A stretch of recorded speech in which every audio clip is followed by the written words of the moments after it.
selalu berdoa mudah-mudahan lancar karir Olga, sukses terus, panjang umur, sehat, banyak orang yang tambah sayang lagi sama Olga, dan insya Allah Olga bisa naik haji. Amin ya Allah. Umroh.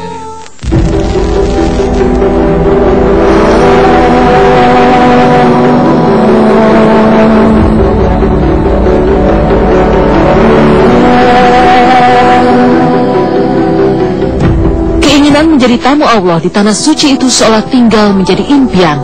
Belum lagi sempat mewujudkan, Olga sudah dijemput ajal.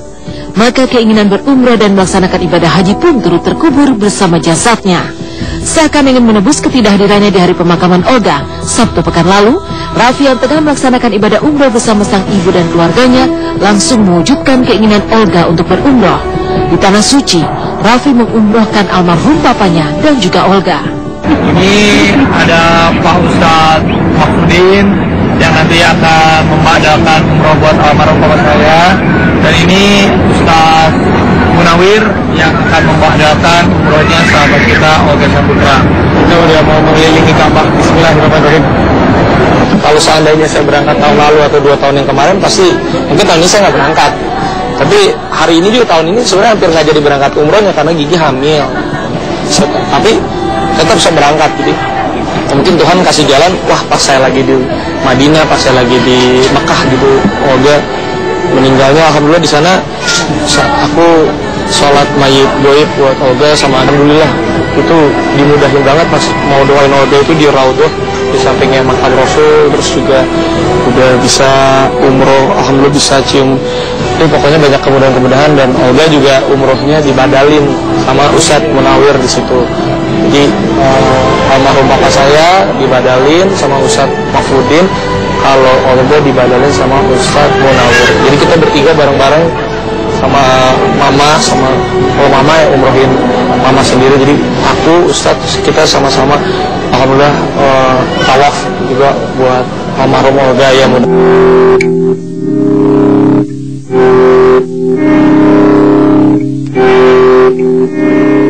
Dua sahabat yang saling lekat ini memang memiliki kisah persahabatan yang unik.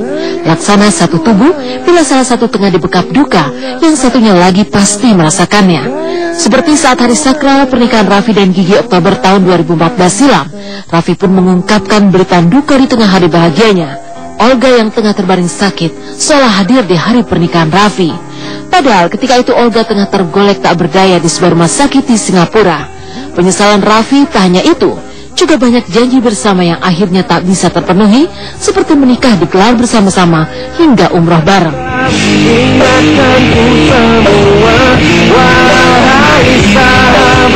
Yang hari ini kita seru, terus papa saya, sama terbersih juga ada si Olga juga gitu, maksudnya, aduh itu orang berdua kok nggak bisa menyaksikan saya di sekarang ya. Kemarin pas nikah Olga nggak ada karena sakit. Pas Olga meninggal saya lagi juga nggak ada di Indonesia juga. Ya nanti pas anak saya lahir Agustus, Olga juga nggak sempat lihat anak saya. Tapi banyak sih mimpi-mimpi kita, bercanda-bercanda padahal dari dulu tuh, Pi, nanti kita kalau nikah bareng ya Pi dulu. Pokoknya kita nikahnya masal aja Pi di Gelora Bung Karno, nanti biar rame tuh, ada kenang-kenangan apa mau gitu. Juga pernah Pi kita umroh bareng ya Pi. Nanti kita umroh di sana, kita berdoa supaya kita semuanya tetap oke buat keluarga. Iya gitu. Makanya kemarin pas badal umroh dan Olga, alhamdulillah udah lancar.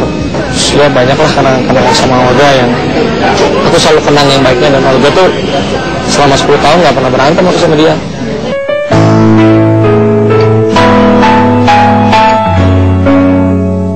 Saling merasakan apa yang tengah menimpa sahabatnya seolah menjadi warna kelekatan Raffi dengan Olga. Kesulitan demi kesulitan menempa mereka menjadi seperti sebuah keluarga. Namun ada saja kondisi yang membuat mereka terpisah. Seperti saat Raffi menikah, Olga tak bisa hadir karena tengah dirawat di Singapura. Begitu pula saat Olga dijemput ajal dan dimakamkan, Raffi tak ada karena tengah umroh. Namun rasa senasib sependeritaan begitu kuat di antara mereka, seakan tak lekang oleh waktu. Ketika Raffi harus menjalani rehabilitasi di Lido Sukabumi saat menjadi tahanan BNN, Olga pun digulung kesedihan mendalam tak bersama di dahsyat. Kebersamaan mereka juga akrab dan dekat dengan tim Intens. Baik Raffi maupun Olga kerap curhat kepada tim Intens, dan aktivitas mereka tak pernah lepas dari liputan tim Intens.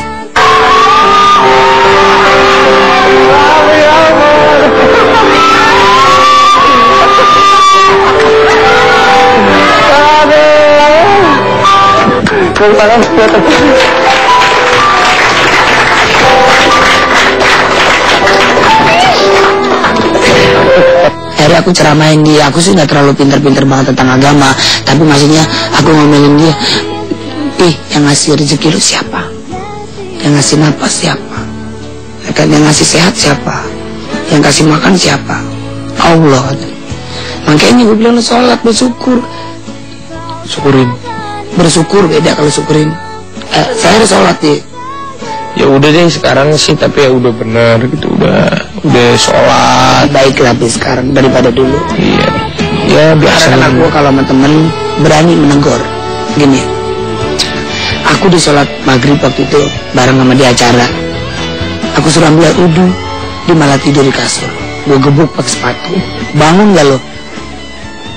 Orang ngantuk. Ntar. Dia bilang ngantuk, ya kan? Tapi ya udah deh, sekarang gue jadi benar sekarang sih.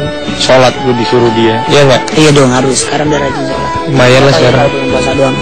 Enggak juga sekarang, sholat juga. Bagus kalau kayak gitu. Kepergian Olga seolah menjadi misteri karena penuh kisah di baliknya. Lalu seperti apa pengakuan orang yang memandikan jenazah Olga?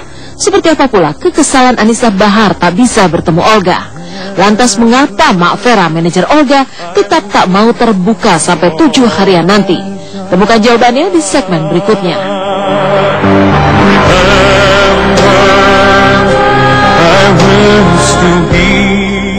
Aku mau jenguk Olga dari Olga di Jakarta sampai Olga di Singapura. Aku mau ke Singapura, nggak ada tanggapan gitu loh. Sampai aku ping sampai SMS berkali-kali, nggak ada tanggapan gitu.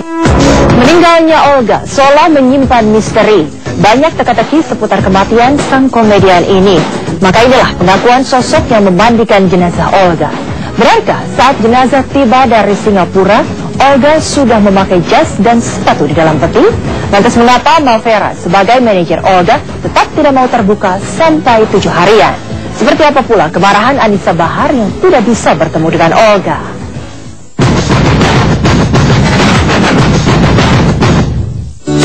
Obat kali ya, obat pengaruh apa? Mengenalnya dalam rumah aja.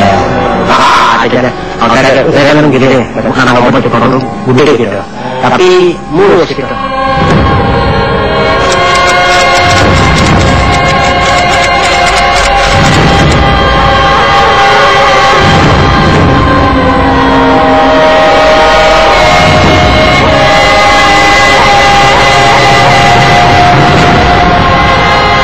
Kepergian Olga Syaputra masih banyak mendulang cerita. Bagaimana tidak, ketika sang komedian itu dirawat di rumah sakit dan kemudian dilarikan ke Singapura, tak boleh dijenguk oleh sahabat-sahabatnya sampai akhirnya dijemput ajal. Tak heran kalau banyak yang bertanya, ada apa sebenarnya di balik larangan itu? Belum lagi terjawab semua itu, muncul lagi pengakuan pemandi jenazah Olga yang seakan kian memperdalam teka-teki di balik kepergian Olga. Dari jenazah Olga yang memakai jas dan sepatu ketika dipulangkan ke Jakarta, hingga berambut gondrong dan ada bekas jahitan di tubuh Olga.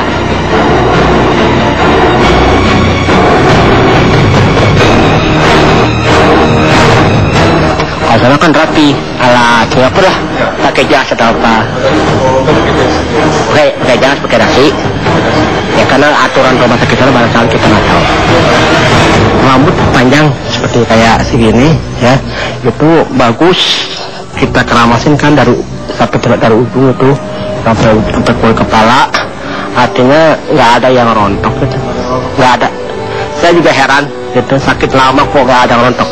Padahal kadang-kadang sakit yang nggak lama, kalau saya suka keramasin mereka rontok. Muka mungkin biasa, cuman karena pengaruh apa ya, mungkin obat kali ya, obat pengaruh atau apa. Cuma katanya agak gemuk aja. Adanya, saya kan begini, bukan obat cuma kadang gede gitu. Tapi mulus gitu. Kesehatan aja, ya. Jadi kesehatan, mungkin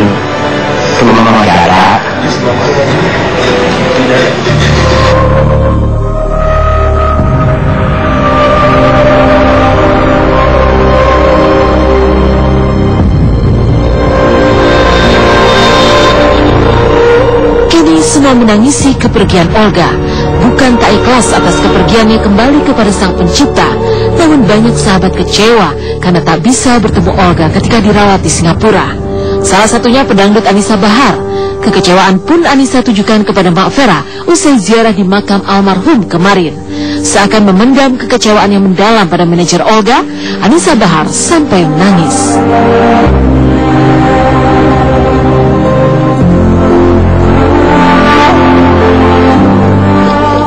Dan aku sampaikan itu ke Mak Vera, nggak ada tanggapan.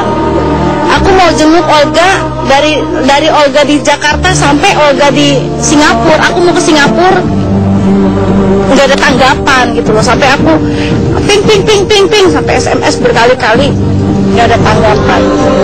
Cuma dibaca doang, cuma di-read doang, cuma nggak dibalas. Iya, aku jujur sih. Mungkin dia sibuk, mungkin Mak Vera sibuk, tapi aku jujur aja aku kecewa. Karena apa? Mungkin sebelum Mak Vera mungkin aku lebih kenal Olga lebih dulu, dan aku sempat dekat sama Olga. Kita satu makan, satu tempat tidur, kita bareng dulu. Sebelum Olga masih jadi asistennya Rita. Karena aku tahu Olga tuh seneng rame. Dia seneng banyak orang, seneng di sekelilingnya orangnya banyak itu Olga. Karena dulu aja ya, satu kamar itu dia seneng, udah sih sini aja kumpul, kita rame-rame kumpul di situ gitu. Jadi aku tahu Olga seperti apa, dan ini bukan kemauan Olga. Sampai semua bukan cuma aku, mungkin semua sahabatnya mungkin ada rasa kecewa. Enggak, saya belum pernah ketemu Mak Vera sampai saat ini. Ya, ketertutupan manajemennya aja yang sangat disayangkan. Lantas bagaimana reaksi dan tanggapan Mak Vera? Alih-alih segera menyingkap misteri dan teka-teki seputar kematian Olga, kemarin Mak Vera justru tak mau terbuka dan berdalih akan menjawab semuanya saat 7 harian nanti.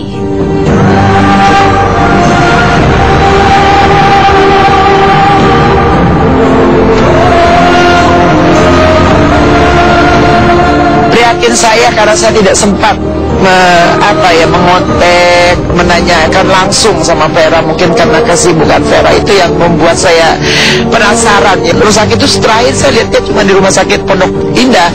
Ada gitu di Singapura. Kemarin saya juga ke Singapura, tapi kayak hati saya bilang udah jangan deh, ntar lu malah dicuekin sama dia. Saya pulang teratur gitu. Jadi kan saya pikir kayak Jupe juga nggak boleh masuk gitu kan. Ya tapi saya nggak tahu, karena saya belum coba, ya sudahlah. Sekarang saya cuma dapetin jasadnya dalam keadaan udah nggak ada, ya alhamdulillah. Mama minta maaf atas nama Mama pribadi sama keluarga. Mungkin Mama bisa ngejelasin semuanya nanti pada saat Mama sama keluarga udah sama keluarga almarhum cukup sakit. Aku dan Lili, Bapak sama Ibu bisa bertemu sama teman-teman semua. Insya Allah itu di hari ke-7 Olga setelah tahlilan ya, 7 harinya Olga, kita ketemu di rumah Duren Sawit. Ya, kita omongin apa yang kalian mau, apa yang kalian tunggu jawabannya. Kenapa waktu di hari kedua Olga meninggal gimana Mak? Aku nggak mau seperti ini. Setelah aja jawaban kamu sendiri. Tapi aku minta maaf yang kayak seperti ini aku belum bisa nerima. Mungkin Mama sendiri nunggu 7 hari apa Mak? Mak, jam berapa Mak? Besok Mak. Yang ditunggu pencarian bakat penyanyi terbesar. Saya nggak punya kata-kata lain. Saya sudah. Empat ya.